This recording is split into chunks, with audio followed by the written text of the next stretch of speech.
की कथा में आप सभी भक्तों का हार्दिक स्वागत है। भगवान श्री कृष्ण और श्रीमती राधा रानी की कृपा सदैव आप और आपके समस्त परिवार पर बनी रहे। 20 अप्रैल 2025 आज है रविवार का दिन और आज आप सुनने वाले हैं वैशाख मास की कथा का 9वां अध्याय। इससे पहले के सभी अध्याय सुनने के लिए आप सभी भक्तों का बहुत बहुत आभार। और आज वैशाख मास का महात्म्य सुनने से पहले आप सुनेंगे युगल सरकार में भक्ति बढ़ाने वाली एक अनोखी कथा।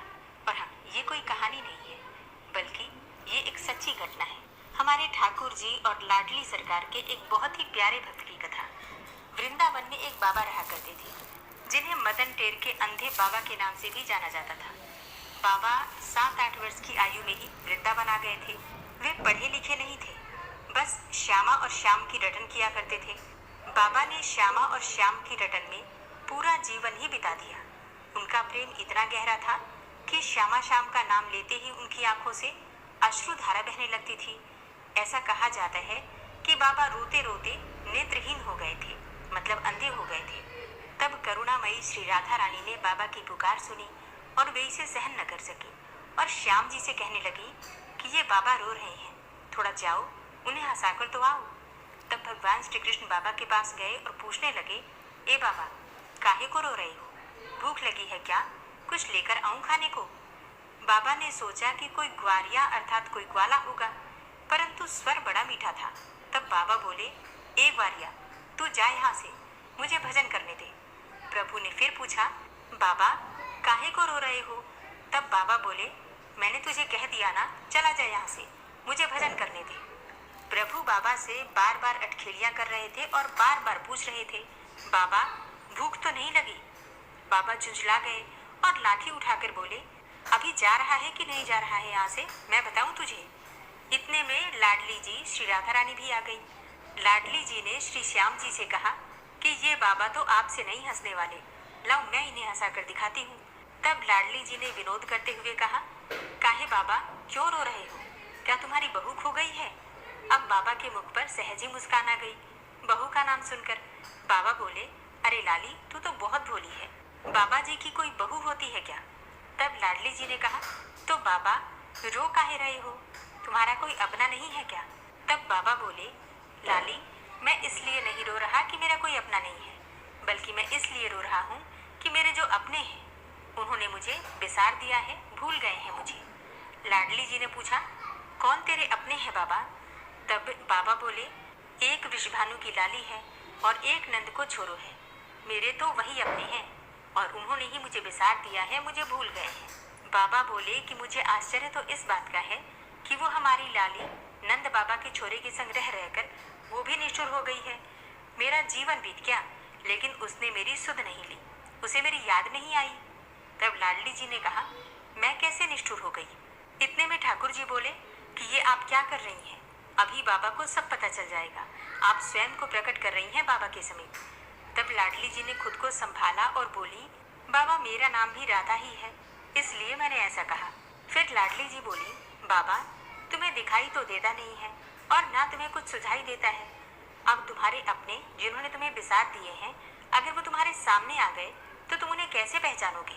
तब बाबा बोले, अरे लाडली, तू तो भोली है। करुणामयी लाडली जब समीप आवेंगी तो अपने कर कमल से मेरी आंखों को छूकर अपना दर्शन देंगी। इतना सुनते ही करुणामयी राधा रानी से रहा नहीं गया। उन्होंने अपने कर कमल से बाबा के नेत्रों को स्पर्श किया और उनमें ज्योति प्रदान कर दी। आज बाबा को उनके सभी पुण्यों का फल प्राप्त हो गया। साक्षात युगल सरकार श्यामा श्याम का दर्शन उन्हें प्राप्त हुआ। कहते हैं कि बाबा 3 दिन तक अपने शरीर में रहे और उसके बाद नित्य निकुंज की लीला में जाकर सम्मिलित हो गए। सच्चे मन से ठाकुर जी और राधा रानी की भक्ति कोई भी करता है तो श्यामा श्याम के दर्शन उन्हें अवश्य ही प्राप्त होते हैं।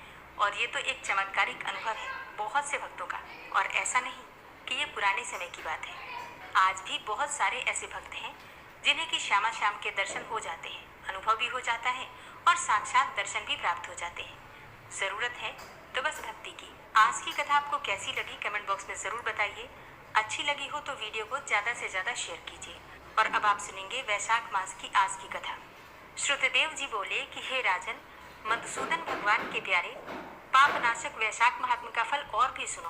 पूर्व काल में पांचाल देश में पुरुयशा नाम के एक राजा थे, जो पुण्यशील एवं बुद्धिमान राजा भूरियशा के पुत्र थे। पिता के मरने पर पुरुयशा राज्य सिंहासन पर बैठे। वे धर्म की अभिलाषा रखने वाले, शूरता, उदारता आदि गुणों से संपन्न और धनुर्वेद में प्रवीण थे। उन महामती नरेश ने अपने धर्म के अनुसार पृथ्वी का पालन किया। कुछ काल के पश्चात राजा का सारा धन नष्ट हो गया। हाथी और घोड़े बड़े बड़े रोगों से पीड़ित होकर मर गए।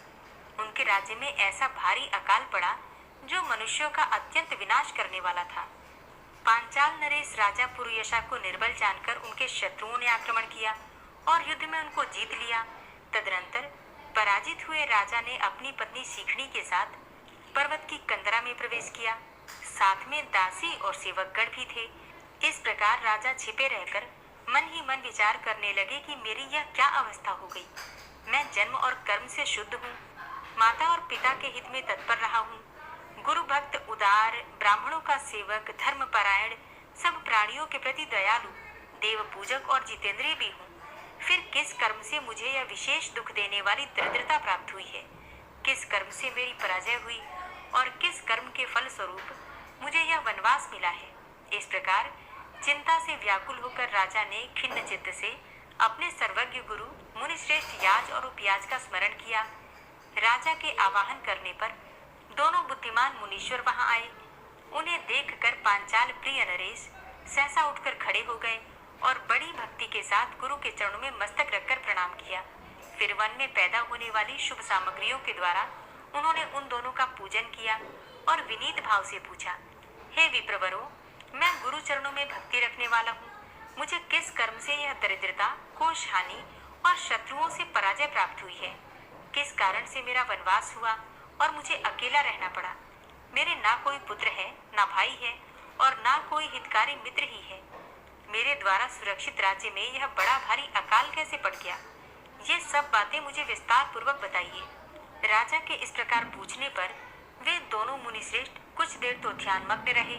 फिर इस प्रकार बोले, हे राजन, तुम पहले के 10 जन्मों तक महापापी व्याध रहे हो। व्याध अर्थात शिकारी। तुम सब लोगों के प्रति क्रूर और हिंसापरायण थे। तुमने कभी लेश मात्र भी धर्म का अनुष्ठान नहीं किया। इंद्रिय संयम तथा मनोनिग्रह का तुम में सर्वथा अभाव था। तुम्हारी जीवा किसी प्रकार भगवान विष्णु के नाम नहीं लेती थी। तुम्हारा चित्त गोविंद के चारु चरणार बिंदों का चिंतन नहीं करता था और तुमने कभी मस्तक नवाकर परमात्मा को प्रणाम नहीं किया। इस प्रकार दुरात्मा व्याध का जीवन व्यतीत करते हुए तुम्हें पूरे 9 जन्म हो गए। 10वां जन्म प्राप्त होने पर तुम सह्य पर्वत पर पुनः व्याध हुए। वहां सब लोगों के प्रति क्रूरता करना ही तुम्हारा स्वभाव था। तुम तक महापापी व्याध रहे। व्याध अर्थात शिकारी। तुम सब लोगों के प्रति क्रूर और हिंसापरायण थे। तुमने कभी लेश मात्र भी धर्म का अनुष्ठान नहीं किया। इंद्रिय संयम तथा मनोनिग्रह का तुम में सर्वथा अभाव था। तुम्हारी जीवा किसी प्रकार भगवान विष्णु के नाम नहीं लेती थी।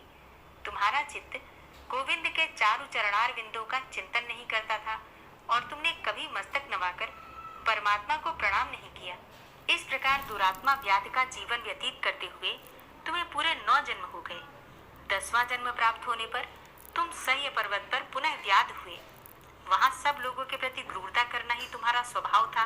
तुम मनुष्यों के लिए तो यम के समान थे। दयाहीन, शस्त्रजीवी और हिंसा परायण थे। अपनी स्त्री के साथ रहते हुए राह चलने वाले पथिकों को तुम बड़ा कष्ट दिया करते थे। तुम बड़े भारी शठ थे। इस प्रकार अपने हित को ना जानते हुए तुमने बहुत वर्ष व्यतीत किए। जिनके छोटे छोटे बच्चे हैं, ऐसे मृगों और पक्षियों के वध करने के कारण तुम दयाहीन दुर्बुद्धि को इस जन्म में कोई पुत्र प्राप्त नहीं हुआ। तुमने सबके साथ विश्वासघात किया, इसलिए तुम्हारे कोई सहोदर भाई नहीं हुआ। मार्ग में सबको पीड़ा देते रहे, इसलिए इस जन्म में तुम मित्र रहित हो। साधु पुरुषों के तिरस्कार से शत्रुओं द्वारा तुम्हारी पराजय हुई है। कभी दान न देने के दोष से तुम्हारे घर में दरिद्रता प्राप्त हुई है। तुमने दूसरों को सदा उद्वेग में डाला, इसलिए तुम्हें दुस्सह वनवास मिला। सबके अप्रिय होने के कारण तुम्हें यह असह्य दुख मिला है। सदा क्रूर कर्म करने से भोजन भी नहीं मिलता है और तुम्हारे क्रूर कर्मों के फल से ही इस जन्म में मिला हुआ राज्य भी तुमसे छिन गया है। अब मैं तुम्हारे सत्कुल में अर्थात राजवंश में जन्म लेने का कारण भी बताता हूँ। तुम ध्यान पूर्वक सुनो। जब 10वें जन्म में तू गौड़ देश में था, तब पथिकों को बड़ा कष्ट दिया करता था। एक दिन कंटकमय वन में 2 वैश्य और कर्षण नामक मुनि वहां आए, जिनमें से एक वैश्य को तूने मार डाला और उसका सब धन छीन लिया, और दूसरा अपनी जान बचाकर अपने धन को लेकर कहीं लता पत्रों में फेंक गया, और कर्षण मुनि भी अपनी मृत्यु के डर से धूप में भागे, तो तृषा और धूप से व्याकुल होकर मूर्छित होकर गिर पड़े। तब तूने वैश्य धन कहाँ पटक गया है, ये जानने के लिए कर्षण मुनि के कानों में फूंक मारी तथा कृमि और कीचड़ मिले हुए गड्ढे के जल से उनके नेत्र धोए और पंखे से हवा करने लगा। तब मुनि ने स्वस्थ चित्त हो जाने पर और तेरे पूछने पर वैश्य का धन पेड़ों में फेंककर भाग जाने की बात कही, तब तू मुनि को सुखपूर्वक चले जाने को कहकर गहन वन में चला गया। यद्यपि तूने अपने कार्य की सिद्धि के लिए मुनि की रक्षा की थी, तब भी उस पुण्य के प्रभाव से तेरा जन्म महापुण्यवान विशाल राजवंश में हुआ। बस जीवन में बस एक ही पुण्य के कारण तुम्हारा यह जन्म परम पवित्र राजवंश में हुआ है। अब यदि तुम सुख चाहते हो, राज्य चाहते हो, धन धान्य आदि संपत्ति, स्वर्ग और मोक्ष चाहते हो, अथवा सायुज्य एवं श्री हरि के पद की अभिलाषा रखते हो, तो वैशाख मास के धर्मों का पालन करो, इसी से सब प्रकार के सुख पाओगे। इस समय वैशाख मास चल रहा है और आज अक्षय तृतीया है। आज तुम विधि पूर्वक स्नान और भगवान लक्ष्मीपति की पूजा करो। यदि अपने समान ही गुणवान पुत्रों की अभिलाषा करते हो तो सब प्राणियों के हित के लिए प्याऊ लगवाओ। इस पवित्र वैशाख मास में भगवान मधुसूदन की प्रसन्नता के लिए यदि तुम निष्काम भाव से धर्मों का अनुष्ठान करोगे तो अंतःकरण शुद्ध होने पर तुम्हें भगवान विष्णु का प्रत्यक्ष दर्शन होगा। यूं कहकर राजा की अनुमति लेकर उनके दोनों ब्राह्मण पुरोहित याज और उपयाज जैसे आए थे वैसे ही चले गए। उनसे उपदेश पाकर महाराज पुरुयशा ने वैशाख मास के संपूर्ण धर्मों का श्रद्धा पूर्वक पालन किया और भगवान मधुसूदन की आराधना की। इससे उनका प्रभाव बढ़ गया तथा बंधु बांधव उनसे आकर मिल गए। तत्पश्चात वे मरने से बची हुई सेना को साथ लेकर बंधुओं सहित पांचाल नगरी के समीप आए। उस समय पांचाल राजा के साथ राजाओं का पुनः संग्राम हुआ। महारथी पुरुयशा ने अकेले ही समस्त महाबाहु राजाओं पर विजय पाई। विरोधी राजाओं ने भागकर विभिन्न देशों के मार्गों का आश्रय लिया। विजयी पांचाल राज ने भागे हुए राजाओं के कोष, 10 करोड़ घोड़े, 3 करोड़ हाथी, 1 अरब रथ, 10,000 ऊंट और 3 लाख खच्चरों को अपने अधिकार में करके अपनी पुरी में पहुंचा दिया। वैशाख धर्म के महात्म्य से सब राजा भक्त मनोरथ होकर पुरुयशा को कर देने वाले हो गए और पांचाल देश में अनुपम सुकाल आ गया। भगवान विष्णु की प्रसन्नता से इस वसुधा पर उनका एक छत्र राज्य हुआ और गुरुता, उदारता आदि गुणों से युक्त उनके 5 पुत्र हुए, जो धृष्ट कीर्ति, धृष्ट केतु, धृष्ट दुम्न, विजय और चित्रकेतु के नाम से प्रसिद्ध थे। धर्म पूर्वक प्रतिपालित होकर समस्त प्रजा राजा के प्रति अनुरक्त हो गई। इससे उसी क्षण उन्हें वैशाख मास के प्रभाव का निश्चय हो गया। तब से पांचाल राज भगवान विष्णु की प्रसन्नता के लिए वैशाख मास के धर्मों का निष्काम भाव से बराबर पालन करने लगे। उनके इस धर्म से संतुष्ट होकर भगवान विष्णु ने अक्षय तृतीया के दिन उन्हें प्रत्यक्ष दर्शन दिया। हरे कृष्णा। आज की कथा का यहीं पर समापन करती हूँ। इसके आगे का वृतांत आप कल की कथा में सुनेंगे। ओम विश्वम विष्णुर्वचटकारो भूत भव्य भवत् प्रभु भूतकृत भूतभृत भावो भूतात्मा भूतवाहन भूतात्मा परमात्मा च मुक्तानां परमागति अव्ययः पुरुषः साक्षी क्षेत्रज्ञो अक्षर एव च योगो योग विदां नेता प्रधान पुरुषेश्वर नारसिंह वपु श्रीमान केशवः पुरुषोत्तम सर्वः शर्वः शिवस्थाणुर्भूतादिर्निधिर्व्ययः संभवो भावनो भर्ता प्रभवः प्रभुरीश्वरः स्वयंभू शंभुरादित्यः पुष्कराक्षो महास्वरः अनादिनिधनो धाता विधाता धातुरुत्तमः अप्रमेयो ऋषिकेश पद्मनाभो अमरप्रभु विश्वकर्मा मनुस्त्वष्टा स्थविष्ठा स्थविरो ध्रुवः अग्राह्यः शाश्वतः कृष्णो रोहिताक्ष प्रदर्दन प्रभूतस्त्रिकगुप्धाम पवित्रं मङ्गलं परम् ईशानः प्राणदः प्राणो ज्येष्ठः श्रेष्ठः प्रजापति हिरण्यगर्भो भूगर्भो माधवो मधुसूदनः ईश्वरो विक्रमी धन्वी मेधावी विक्रमः क्रमः अनुत्तमो दुराधर्षः कृतज्ञः कृतिरात्मवान् सुरेशः शरणं शर्म विश्वरेतः प्रजाभव अह संवत्सरो व्याल प्रत्ययः सर्वदर्शनः अजः सर्वेश्वर सिद्ध सिद्धे सर्वादिर्च्युतः वृषाकपिरिमेयात्मा सर्वयोग विनिश्रितः वसुर्वसुमना सत्य समात्मा संवितः समः अमोघ पुण्डरीकाक्षो वृषकर्मा वृषाकृति रुद्रो बहुशिरा बभ्रुर्विश्वयोनिः शुचिश्रवा अमृतः शाश्वतस्थाणुर्वरारोहो महातपः सर्वगः सर्वविद्भानुर्विश्वक्सेनो जनार्दनः वेदो वेदविद्यङ्गो वेदाङ्गो वेदवित्कविः लोकाध्यक्ष सुराध्यक्षो धर्माध्यक्ष कृताकृतः चतुरात्मा चतुर्व्यूहश्चतुर्दष्टश्चतुर्भुजा राजेश्वरभोजनं भोक्ता सहिस्रुर्जगदाति च अनको विजयोजेता विश्वयोनिः पुनर्वसु उपेन्द्रो वामनः प्रांशुर्मोघः शुचिरुर्जिता अतीन्द्रः संग्रहः सर्गो धृतात्मा नियमो यमः वेद्यो वैद्यः सदा योगी वीरः माधवो मधु अतीन्द्रियो महामायो महोत्साहो महाबलः महाबुद्धिर्महावीर्यो महाशक्तिर्महाद्युति अनिर्देश्य वपु श्रीमान् मेयात्मा महाधृतिर् महेश्वासु महीभर्ता श्रीनिवास सतां गति अनिरुद्ध सुरानन्दो गोविन्दो गोविन्दाम्पति मरीचिर्दमनो हंस सुपर्णो भुजगोत्तम हिरण्यनाभ सुतपा पद्मनाभ प्रजापति अमृत्यु सर्वदिक्सिंह संधाता संधिमान स्थिर अजो दूर्मर्षण शास्ता विश्रुतात्मा सुरारिः गुरुर्गुर्तमो धाम सत्य सत्य पराक्रम निमिषो अनिमिषो श्रग्वी वाचस्पति रुदारथि अग्रणिर्ग्रामणी श्रीमान् न्यायो नेता समीरण सहस्रमूर्धा विश्वात्मा सहस्राक्ष सहस्रपाद आवर्तनो निवृत्तात्मा संवृता संप्रवर्धन असंवर्तको वह निर्निलोधरणीधर सुप्रसाद प्रसन्नात्मा विश्वभृक् विशुभुक् विभु सत्कर्ता सत्कृतः साधु जहनुर्नारायणो नरः असंख्येयो अप्रमेयात्मा विशिष्ट शिष्टकृच्छुवि सिद्धार्थ सिद्ध संकल्प सिद्धिद सिद्धि साधनः वृषाहि वृषभो विष्णुर्विष्पर्वा वृषोदरः वर्धनो वर्धमानश्च विविक्तः श्रुतिसागरः सुभुजो दूर्धरो वाग्मी महेन्द्रो वसुदो वसु नैकरूपो बृहद्रूप शिपिविष्ट प्रकाशन ओजस्तेजो धृतिधर प्रकाशात्मा प्रतापन ऋद्धस्पष्टाक्षरो मंत्रश्चंद्रांशुर्भास्करदुतिः अमृतांशुद्भवो भानु शशबिन्दु सुरेश्वर औषधं जगतः सेतु सत्यधर्म पराक्रम भूतभव्य भवन्नाथ पवनः पावनो नल कामः कामकृत्कान्तः कामः कामप्रदः प्रभु युगादिकृत्युगावर्तो नैकमायो महाशनः अदृश्य व्यक्तरूपश्च सहस्रजितनन्तजित् इष्टो अविशिष्ट शिष्टेष्ट शिखंडी नहुसो वृष क्रोधः क्रोधकृत्कर्ता विश्वबाहुर्महीधरः अच्युतः प्रतितः प्राण प्राणदो वासवानुजः अपां निधिर्दिष्टानं प्रमत्तः प्रतिष्ठितः स्कन्दः स्कन्दधरो धूर्यो वरदो वायुवाहन वासुदेवो बृहद्भानुरादिदेवः पुरन्दरः अशोकस्तारणस्तारः शूरः सौर्यजनेश्वर अनुकूलः शतावर्त पद्मी पद्मनिवेक्षण पद्मनाभो अरविन्दाक्ष पद्मगर्भ शरीरभृत् महर्धिरितो वृद्धात्मा महाक्षो गरुडध्वज अतुलः शर्भो भीमो समयज्ञो हविर्हरि सर्वलक्षण्यो लक्ष्मीवान् समितिञ्जय वीक्षरो रोहितो मार्गो हेतुर्दामोदरः सः महीधरो महाभागो वेगवान् मिताशन उद्भवः शोभणो देव श्रीगर्भ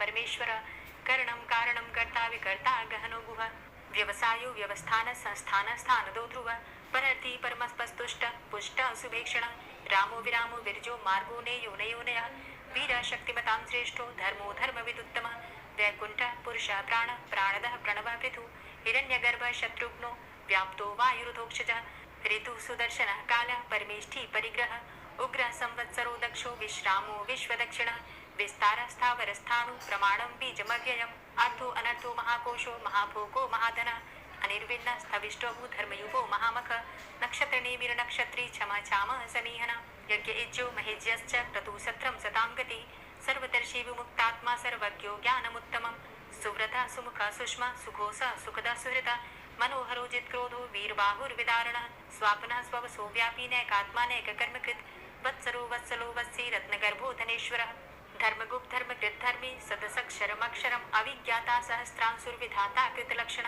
गवस्थिनेमिः सत्त्वस्थ सिंहो भूतमहेश्वरः आदिदेवो महादेवो देवेशो देवभृद्गुरु उत्तरो गोपतिर्गोप्ता ज्ञानगम्यः पुरातनः शरीरभूतभृद्भोक्ता कपीन्द्रो भूरि दक्षिण सोमो अमृतपः सोम पुरुजित पुरुषोत्तम विनियोजय सत्यसन्धो दाशाः सात्वताम्पति जीवो विनयिता साक्षी मुकुन्दो अमित विक्रम अम्भो निद्रणन्तात्मा महोदधी शयोन्तकः अजोमहारः स्वाभाव्यो जितामित्रः प्रमोदन आनन्दो नन्दनो नन्दः सत्यधर्मा त्रिविक्रम महर्षि कपिलाचार्यः कृतज्ञो मेदिनीपति त्रिपदस्त्रिदशाध्यक्षो महाशृङ्ग कृतान्तकृत् महावराहो गोविन्दः सुखेणः कनकाङ्गदी गुह्यो गभीरो गहनो गुप्तश्चक्र गदाधरः वेधा स्वाङ्गो अजिता कृष्णो दृढ संकर्षणोऽच्युत वरुणो वारुणो वृक्षः पुष्कराक्षो महामनाः भगवान् भगानन्दी वनमाली हलायुध आदित्यो ज्योतिरादित्यः सहिष्णुर्गतिसत्तमः सुधन्वा खण्डपरशुर्दारुणो द्रविणप्रद दिविस्त्रिक्सरदृग्व्यासो वाचस्पतिर्योनिजः त्रिसामा सामगः साम निर्वाणं भेषजं भिषक् संन्यासकृच्छमः शान्तो निष्ठा शान्तिः परायणम् शुभांगा शांतिदा स्रष्टा कुमुदः कुबलेशय गोहितो गोपतिर्गोप्ता वृषभाक्षो वृषाप्रिया अनिवर्ति निवृतात्मा संक्षेप्ता चेमकृच्छिव श्रीवत्सवक्षा श्रीवास श्रीपति श्रीमतांबर श्रीदा श्रीश श्रीनिवास श्रीनिधि श्रीविभावन श्रीधर श्रीकर श्रेय श्रीमान लोकत्रयाश्रया स्वक्ष स्वंग शतानंदो नंदिर्ज्योतिर्गणेश्वर विजितात्मा विधेयात्मा सत्कीर्तिश्छिन्न संशय उदीर्ण सर्वतक्षसुर निशा शाश्वत स्थिर भूषयो भूषणो भूतिर्विशोक शोकनाशन अर्चिष्मान अर्चिता कुंभो विशुद्धात्मा विशोधन अनिरुद्धो अप्रतिरथ प्रद्युम्नो अमित विक्रम कालिनेमि निहावीर शौरी शूरजनेश्वर त्रिलोकात्मा त्रिलोकेश केशव केशिहारी कामदेव कामपाल कामी कांत कृतागम अनिर्देशव पुर्विष्णोर्वीरो अनंतो धनंजय ब्रह्मण्यो ब्रह्मकृत ब्रह्मा ब्रह्म ब्रह्म विवर्धन ब्रह्मविद ब्राह्मणे ब्रह्मी ब्रह्मज्ञो ब्राह्मण प्रिय महाक्रमो महाकर्मा महातेजा महोरग महाक्रतुर् महायज्वा महायज्ञो महाहवि स्तव्यस्तव प्रिय स्तोत्रम स्तुति स्तोतारण प्रिय पूर्ण पुरैता पुण्य पुण्य कीर्तिर्नामया मनोजवस्तीर्थकरो वसुरेता वसुप्रद वसुप्रदो वासुदेव वसुर्वसुमनाहवि सद्गति सत्कीर्ति सत्ता सद्भूति सत्परायण शूरसेनो यदुश्रेष्ठ सन्निवास सुयामुन भूतावासो वासुदेव सर्वासु निलयोनल दर्पः दर्पदो दृप्तो दूठरोधा पराजित विश्वमूर्तिर्महामूर्तिर्दीप्तमूर्तिर्मूर्तिमान् अनेकमूर्तिरव्यक्तः शतमूर्तिः शताननः एको नैकः सवकः किं यत्तत्पदमनुत्तमं लोकबन्धुर्लोकनाथो माधवो भक्तवत्सलः सुवर्णवर्णो हेमांगो वरांगश्चन्दनांगदी वीरः विषमः शून्यो घृताशीर चलश्चलः अमानी मानदो मान्यो लोकस्वामी त्रिलोकदृक् सुमेधा मेधजो धन्य सत्यमेधा धराधर तेजो वृष द्वितिधर सर्वशस्त्रप्रतांबर प्रग्रहो निग्रहो व्यग्रो नैकशृंगो गदाग्रज चतुर्मूर्तिश्चतुर्बाहुश्चतुर्व्यूहश्चतुर्गति चतुरात्मा चतुर्भावश्चतुर्वेद विदेकपात समावर्तो अनिवृतात्मा दुर्जयो दुरतिक्रम दुर्लभो दुर्गमो दुर्गो दुरावासो दुरारिहा शुभांगो लोक सारंग सुतंतुस्तंतु वर्धन इंद्रकर्मा महाकर्मा कृतकर्मा कृतागम उद्भव सुंदर सुंदो रत्ननाभ सुलोचन अर्को वाजसना श्रृंगी जयंत सर्वविजयी सुवर्ण बिंदु रक्षोभ्य सर्ववागीश्वरेश्वर महाहृदो महागर्तो महाभूतो महानिधि कुमुदः कुंदरः कुंदः पर्जन्यः पावनो नील अमृताशो अमृतवपु सर्वज्ञ सर्वतोमुख सुलभ सुव्रत सिद्ध शत्रुजित् शत्रुतापन न्यग्रोधो दुम्बरो अस्वस्थश्चाणुरान्ध्रनिषूदन सहस्रार्चिः सप्तजीव सप्तैधा सप्तवाहन अमूर्तिरणो अचिन्त्यो भयकृद् भयनाशन अणुर्बृहत् कृशस्थूलो गुणभृन्निर्गुणो महान् अधृत स्वधृत स्वास्य प्राग्वंशो वंशवर्धनः भारभृति कथितो योगी योगी स सर्वकामद आश्रम श्रमण छाम सुपर्णो वायुवाहन धनुर्धरो धनुर्वेदो दंडोदमयितादम अपराजितः सर्वसहो नियंता नियमो यमः सत्ववान् सात्विक सत्य सत्यधर्मपरायण अभिप्राय प्रियार्होर्ह प्रियकृत् कीर्तिवर्धन विहाय सगतिर्ज्योति सुरुचिर्हुद्भुग्विभु रविर्विलोचना सूर्य सविता रविलोचन अनंतो हुद्भुग्भोक्ता सुखदो नैकजोग्रज अनिर्विन्न सदामर्षि लोकाधिष्ठानमद्भुत सनात सनातन्तमः कपिलः कपिरव्यय स्वस्तितः स्वस्तिकृत् स्वस्ति स्वस्तिभुक् स्वस्ति दक्षिण रौद्रः कुण्डली चक्रे विक्रमयुर्जति शासन शब्दातिगः शब्दशः शिशिरः शर्वरीकर अक्रूरः पेशलो दक्षो दक्षिणः क्षमिणाम्बर विद्वतमो विद्भय पुण्यश्रवण कीर्तन उत्तारणो दुष्कृतिः पुण्यो दुःस्वप्ननाशन वीरः रक्षण संतो जीवनः पर्यवस्थित अनंतरूपो अनंतसृर्जित मन्युर्भयापः चतुरश्रो गभीरात्मा विदिशो व्यादिशो दिश अनादिर्भूर्भुवो लक्ष्मी सुवीरो रुचिरांगद जननो जन्मादिर्भीमो भीम पराक्रम आधारनीले योधाता पुष्पहासः प्रजागर ऊर्ध्वगः सत्पथाचार प्राणदः प्रणमापण प्रमाणं प्राणनीलियः प्राणभृत् प्राणजीवन तत्त्वं तत्त्वविदेकात्मा जन्म मृत्यु जरातिग पूर्व स्वस्तरुस्तार सविता प्रपितामह यज्ञो यज्ञपतिर्यज्वा यज्ञांगो यज्ञवाहन यज्ञभृत् यज्ञकृत् यज्ञ यज्ञभुक् यज्ञसाधन यज्ञान्तिकृत् यज्ञ गुह्यमन्यमन्नादेव च आत्मयोनिः स्वयं जातो वैखानः सामगायन देवकी नंदन स्रष्टा क्षितिसः पापनाशन शंखभृन्नन्दकी चक्री शारंग धन्वा गदाधर रथांगपाणि रक्षोभ्य सर्वप्रहरणायुध ओम नमः इति। और अब आप सुनेंगे श्री तुलसी चालीसा। श्री तुलसी महारानी करो विनय सिरनाय जो मम हो संकट विकट दीजे मात नशाय। नमो नमो तुलसी महारानी महिमा अमित न जाए बखानी दियो विष्णु तुमको सन्माना जग में छायो सुयस महाना। विष्णु प्रिया जय जयति भवानी तिहु लोक की हो सुख खानी। भगवत पूजा करे जो कोई बिना तुम्हारे सफल न होई। जिन घर तव नहीं होय निवासा उस घर कर ही विष्णु नहीं बासा। करे सदा जो तव नित सुमिरन तेहि के काज होय सब पूरन। कार्तिक मास महात्म तुम्हारा ताको जानत सब संसारा। तव पूजन जो करे कुंवारी, पावे सुंदर वर सुकुमारी। करे जो पूजा नित प्रति नारी, सुख संपत्ति से होय सुखारी। वृद्धा नारी करे जो पूजन, मिले भक्ति होवे पुलकित मन। श्रद्धा से पूजे जो कोई, भवनिधि से तर जावे सोई। कथा भागवत यज्ञ करावे, तुम बिन नहीं सफलता पावे। छायो तब प्रताप जग भारी, ध्यावत तुम्हीं सकल चित धारी। तुम्ही मात यंत्रन तंत्रन में, सकल काज सिद्धि होवे क्षण में। औषधि रूप आप हो माता, सब जग में तव यश विख्याता। देव ऋषि मुनि और तपधारी, करत सदा तव जय जयकारी। वेद पुराणन तव यश गाया, महिमा अगम पार नहीं पाया। नमो नमो जय जय सुख कारणी, नमो नमो जय दुख निवारणी। नमो नमो सुख संपत्ति देनी, नमो नमो अग काटन चेनी। नमो नमो भक्तन दुख हरणी, नमो नमो दुष्टन मद छेनी। नमो नमो भव पार उतारणी, नमो नमो परलोक सुधारणी। नमो नमो निज भक्त उबारणी, नमो नमो जन काज सवारणी। नमो नमो जय कुमति नशावनी, नमो नमो सब सुख उपजावनी। जयति जयति जय तुलसी माई, ध्याऊं तुमको शीश नवाई। निज जन जानी मोहि अपनाओ, बिगड़े कारज आप बनाओ। करूं विनय मैं मात तुम्हारी, पूर्ण आशा करहु हमारी। शरण चरण कर जोरी मनाऊं, निश दिन तेरे ही गुण गाऊं। करहु मात अब मोह पर दाया, निर्मल होए सकल मम काया। मांगू मातु यही बर दीजे, सकल मनोरथ पूर्ण कीजे। जानू नहीं कछु नेम अचारा, क्षमहु मातु अपराध हमारा। 12 मास करे जो पूजा, तासम जग में और नहीं दूजा। प्रथम ही गंगा जल मंगवावे, फिर सुंदर स्नान करावे। चंदन अक्षत पुष्प चढ़ावे, धूप दीप नैवेद्य लगावे। करे आचमन गंगा जल से, ध्यान करे हृदय निर्मल से। पाठ करे फिर 40 की, स्तुति करे मात तुलसा की। यह विधि पूजा करे हमेशा, ताके तन नहीं रहे कलेशा। करे मास कार्तिक का साधन, सोवे नित पवित्र हुई जाहि। है यह कथा महासुखदाई, पढ़े सुने सो भव तर जाई। यह श्री तुलसी चालीसा, पाठ करे जो कोई। गोविंद सो फल पावही, जो मन इच्छा होई। तुलसी चालीसा संपूर्ण। और अब आप सुनेंगे तुलसी महारानी की आरती। तुलसी महारानी नमो नमो, हरि की पटरानी नमो नमो। तुलसी महारानी नमो नमो, हरि की पटरानी नमो नमो।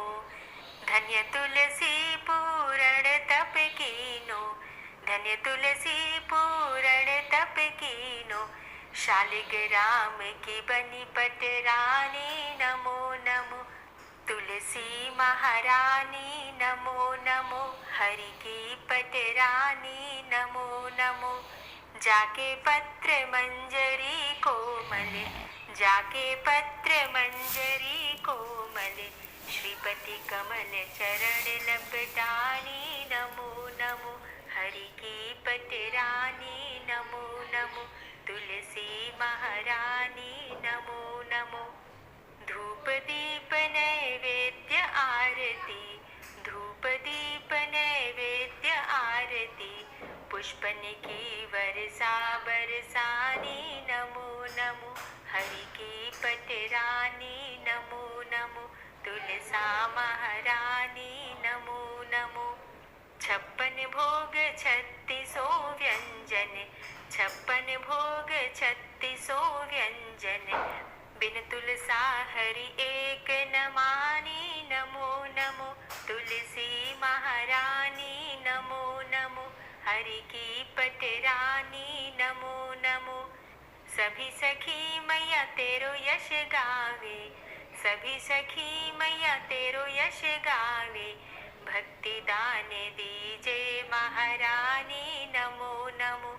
तुलसी तुलसा महारानी नमो नमो, हरि की पटरानी नमो नमो, नमो नमो तुलसा महारानी, नमो नमो तुलसी महारानी, तुलसी महारानी नमो नमो, हरि की पटरानी नमो नमो, तुलसी महारानी नमो नमो, हरि की पटरानी नमो नमो। प्रेम से बोलिए तुलसी मैया की जय।